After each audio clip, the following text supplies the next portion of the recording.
Yesterday I reported on this channel how Boris Johnson looked set potentially to give concessions to rebel Conservative MPs over the issue of the UK Internal Market Bill. That has now happened.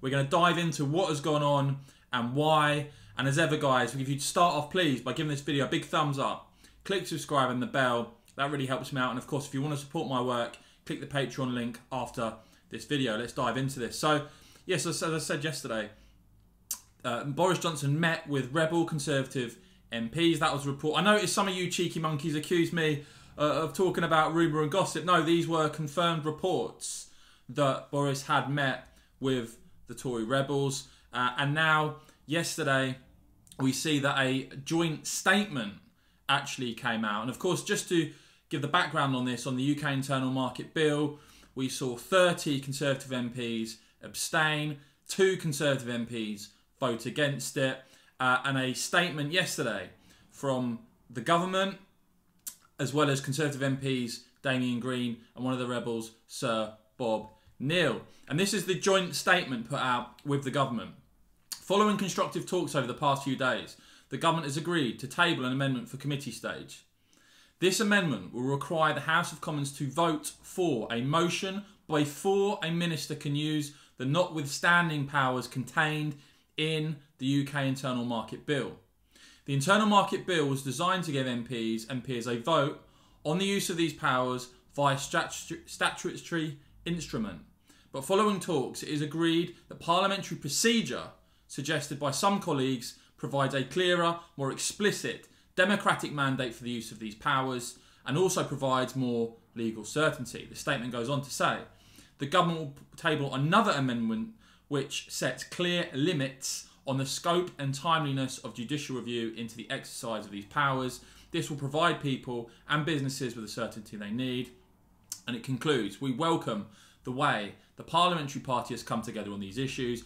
There is near unanimous agreement that the government must be able to use these powers as a final resort, that there must be legal certainty and that no further amendments are required on these powers.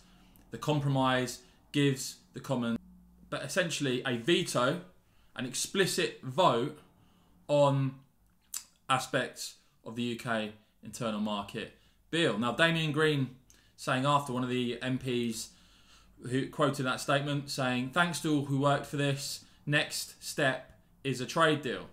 So essentially, this parliamentary lock on the UK Internal Market Bill now essentially gives MPs a veto.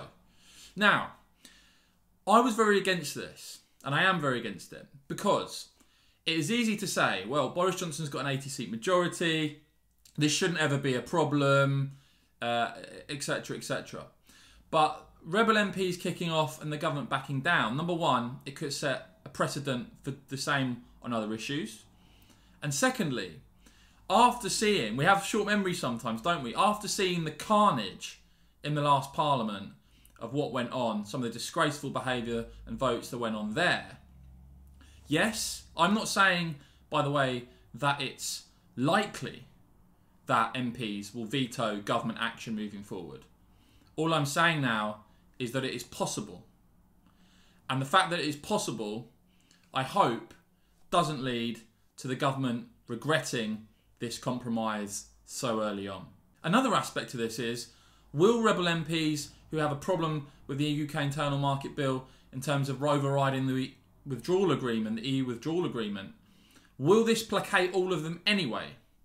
The indications seem to be that for some, like Sir Bob Neill, this is the right move, but will there be other Conservative MPs who still want to rebel anyway? First point. Second point, the Lords, it's expected, are still going to be absolutely all over this UK Internal Market Bill.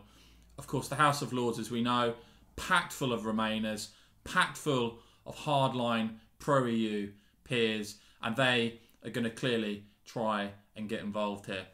But that's the reality of what's happened.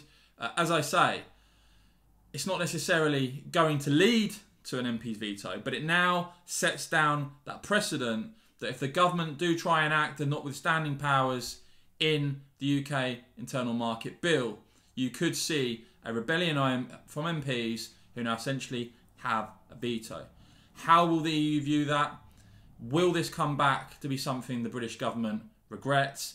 Let me know what you think in the comments about this deal between Boris Johnson and rebel Conservative MPs. And as ever, if you've enjoyed this report, please click the thumbs up button, click subscribe and the bell so you don't miss the next report. Thanks for watching.